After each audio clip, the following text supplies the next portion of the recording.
En ligne avec nous, Hassan Alaoui, directeur de publication du Maroc diplomatique, pour revenir sur cette décision historique des États-Unis de reconnaître la marocanité du Sahara. Bonjour à vous, merci d'avoir accepté notre invitation. Bonjour, je suis là, merci beaucoup à vous aussi. Alors, décryptons ensemble, Hassan Alaoui, la teneur de ce décret présidentiel américain sur la reconnaissance de la souveraineté marocaine sur le Sahara.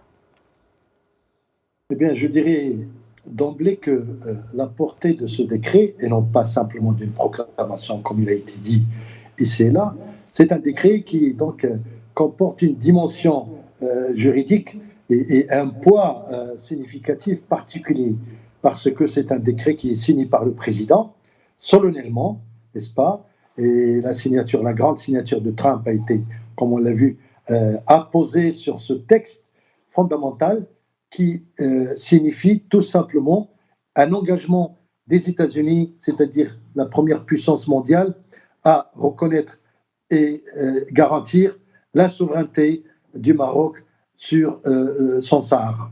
Et donc la dimension, elle est plus que tout simplement symbolique.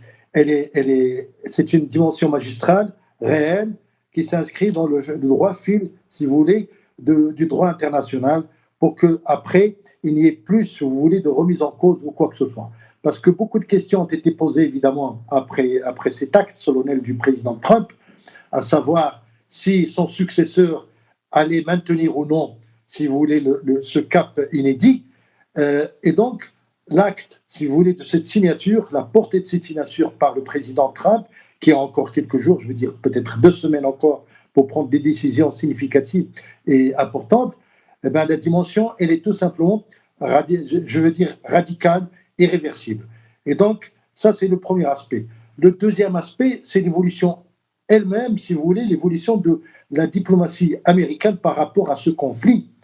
Nous savons évidemment que les États-Unis, de par leur tradition, ont toujours favorisé les règlements des conflits régionaux. En l'occurrence, celui du Sahara a toujours reçu, si vous voulez, quand bien même les présidents changeraient à la Maison-Blanche, le soutien explicite des États-Unis. Mais cette fois-ci, la particularité, c'est que le président des États-Unis a signé la reconnaissance définitive, c'est-à-dire un engagement plus que solennel de son pays pour soutenir la marocanité du Sahara et l'irréversibilité de l'appartenance de ce territoire au Maroc, comme il a été depuis toujours, c'est-à-dire depuis des siècles, n'est-ce pas? Et donc, on a vu là une reconnaissance qui est venue vraiment soulager les efforts du Maroc, qui a marqué un triomphe. Alors, le triomphe est modeste, on le dira, mais qui a marqué quand même une victoire du Maroc et les efforts qui a venu couronner les efforts du Maroc dans cette bataille de récupération de son territoire. D'accord, alors maintenant... Voilà le premier aspect. Oui. Allez. Je voulais qu'on aille un peu plus loin maintenant sur l'impact, si vous le voulez bien, Hassan Alaoui, avant de revenir peut-être sur un second aspect, on y reviendra tout à l'heure, de ce décret présidentiel. Quel impact cette décision américaine va-t-elle avoir dans notre région, au Maghreb, et notamment sur la position de l'Algérie sur le règlement de la question du Sahara, selon vous? Vous parliez tout à l'heure du règlement de ce dossier. Eh bien, l'impact qu'elle aura, en particulier sur notre voisin de l'Est, comme on dit, n'est-ce pas, qui lui, évidemment, n'apprécie pas cette initiative américaine, et encore moins, si vous voulez, le fait que le Maroc récupère de manière solennelle, je dirais, et officielle son territoire, eh bien, tout simplement, c'est que, comme il a été dit, on a vu, la presse algérienne a commencé à réagir, et certains milieux, n'est-ce pas, qui sont hostiles à la position marocaine, bien entendu, ça nourrit une espèce de méfiance, voire de haine, parce que tout simplement, aujourd'hui, ce sont quand même, je disais, la grande puissance américaine qui s'engage, et la grande puissance américaine, elle a son poids aux Nations Unies, elle a son poids au Conseil de sécurité. C'est quand même les États-Unis qui sont le rédacteur, si vous voulez, définitif des résolutions prises par le Conseil de sécurité pendant les votes concernant ce problème. Ce sont les Américains qui supervisent la bonne teneur et la bonne tenue des débats sur le Sahara. Ce sont les Américains qui pèsent de tout leur poids quand il s'agit de décliner ou incliner certaines positions.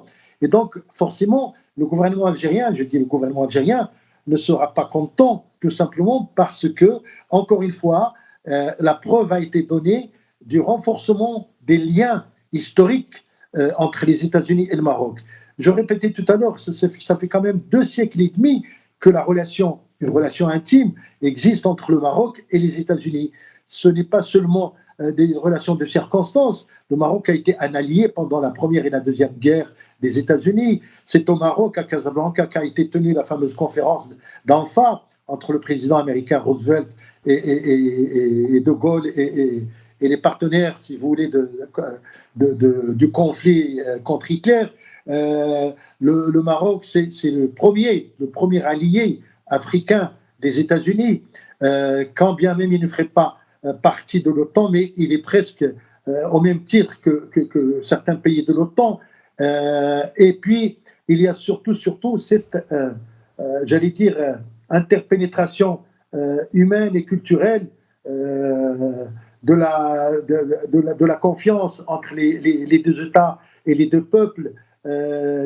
Au niveau de l'immigration aussi, forte communauté marocaine qui est aux États-Unis et inversement, des missions régulières, jamais de conflit entre les 2 pays. Donc tout ça participe, si vous voulez, d'un sentiment de rapprochement inévitable, objectif. Et forcément, nos amis algériens ne supportent pas déjà, si vous voulez, l'existence des liens historiques, parce qu'ils considèrent toujours que nous sommes les suppôts des États-Unis, à tort, bien sûr, à tort, parce que simplement, nous sommes, je veux dire, alliés depuis le début sur une dimension économique libérale et libéraliste, donc occidentale. Alors, quelle réaction, d'après vous, Hassan Alaoui, peut-on attendre de l'Algérie vis-à-vis des États-Unis cette fois, puisque vous parliez de méfiance? Dans un contexte comme celui d'aujourd'hui, il est quand même marqué par des difficultés, je veux dire, décisives et marqué aussi par une tension entre le Maroc et l'Algérie, par la crise que traverse l'Algérie, la grave crise économique et institutionnelle. Il y a forcément une certaine frustration et donc la réaction ne peut être que ça, c'est-à-dire encore une fois, je dirais, pardonnez-moi, de la haine, encore une fois, si vous voulez, une certaine manière de qualifier le Maroc de suppôt, et puis forcément, comme il y a eu en même temps parallèlement l'accord avec Israël, on ne cessera pas de nous traiter, si vous voulez, de féodaux, tout simplement, si vous voulez, de vallée de l'impérialisme et tout ça. Cette littérature existe encore, elle n'a pas disparu si vous voulez, j'allais dire, du bréviaire algérien et surtout de l'armée algérienne qui tient le pouvoir. Forcément, elle ne verra pas cette évolution de bonne vue, c'est-à-dire, en fait, elle va condamner, elle va critiquer, et nous sommes habitués, si vous voulez, à ce genre de réquisitoire que l'Algérie nous jette devant la face. Qu'en est-il à présent, Hassan Alaoui, de l'impact de la position américaine sur le règlement de cette question au niveau de l'ONU, puisque c'est un dossier qui évolue sous l'égide des Nations Unies. Avant tout, vous le disiez un peu plus tôt. Vous savez, il y a eu une évolution majeure, très spectaculaire depuis avril 2007. Pourquoi? Parce que à cette date-là, le 30 avril 2007, le Maroc a proposé au Conseil de sécurité, Sa Majesté en l'occurrence, avait proposé le plan d'autonomie. Et ce plan d'autonomie, il n'est pas venu par hasard. C'est un travail qui a duré 3 ou 4 ans auparavant, du fait qu'il avait été demandé au Maroc, à Sa Majesté, de faire un effort pour régler ce problème du Sahara, ce faux problème, je précise. Et le roi, évidemment, a pris les devants et a proposé ce document précieux qui est donc l'autonomie de la souveraineté au sein de la souveraineté marocaine. Mais cette autonomie, une large autonomie, c'est quelque chose qui n'a jamais existé auparavant. Elle est venue calmer un petit peu les appétits algériens, calmer certaines prétentions d'un certain secrétaire d'État qui s'appelait James Baker, qui avait envisagé de partager le Sahara avec Bouteflika à l'époque. Et donc, la parade, elle n'était rien d'autre que ce plan d'autonomie qui est efficace, qui a été reconnu ensuite par les nations, par tous les pays, comme le seul moyen efficace, pragmatique, juste, qui assure une paix durable au règlement, qui donne au monde un règlement définitif. Évidemment, tout de suite après, 1 ou 2 mois après, en 2007, les Algériens ont cru proposer un autre plan soumis au Conseil, je vais dire au Conseil de sécurité, au secrétaire général de l'époque. Et évidemment, nous en sommes là.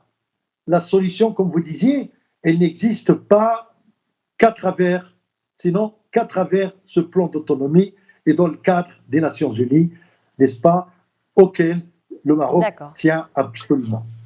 Voilà. Très bien. Et donc, tant que, si vous voulez, le problème ne peut pas dévier. Dernièrement, on a vu encore les Algériens essayer de dévier, si vous voulez, de contourner les Nations Unies pour proposer la question du Sahara au niveau de l'Union africaine. Ben, ça n'a pas marché, tout simplement parce que les États africains ne veulent pas du tout que ce problème atterrisse au sein de l'Union africaine, qui n'a plus aucune raison de s'occuper de ce différend. Donc le problème reste au niveau des Nations Unies.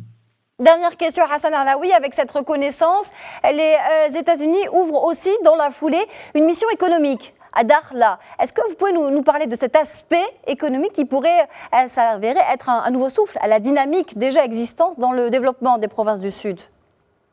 Vous savez, Dakhla et Oued Dahab, c'est une plaque tournante. C'est un point de brassage et de passage. Dakhla, donc, puisqu'on parle de Dakhla, c'est la capitale évidemment de Oued Dahab, qui a été récupérée en 78, pardon, ou même 79, je crois. Et donc, elle reste le symbole, si vous voulez, de la liaison, de la frontière naturelle et flexible entre le Maroc et ses racines africaines. Et donc, ça ne peut pas être autre chose qu'un lieu d'investissement, un lieu de progrès, de joie, de civilisation, de culture et tout ça. C'est pour ça que Dakhla représente l'avenir à tous les niveaux. Et ce n'est pas par hasard que chaque année, il y a un forum qui est organisé chaque année, c'est le Crans Montana, et donc qui donne déjà la mesure de ce que sera cette ville, cette cité future, qui sera évidemment le lien plus tard, le lien d'investissement, une espèce de Californie, j'ose dire le mot, pardon, une espèce de Californie pour le Maroc et entre le Maroc et l'Afrique subsaharienne. Et c'est pour ça qu'il faut encourager, qu'il faut se féliciter de cette initiative que les États-Unis, grande puissance, n'est-ce pas, qui vient d'ailleurs d'arracher un contrat fabuleux pour les énergies éoliennes dans cette région, qui sont la première puissance économique, s'installe en Afrique, s'installe à Dakhla, parce que l'avenir est dans cette région, l'avenir est dans cette frontière. Merci infiniment, Hassan Alaoui, pour vos réponses. Je rappelle que vous êtes directeur de publication du Maroc diplomatique. Merci beaucoup, madame.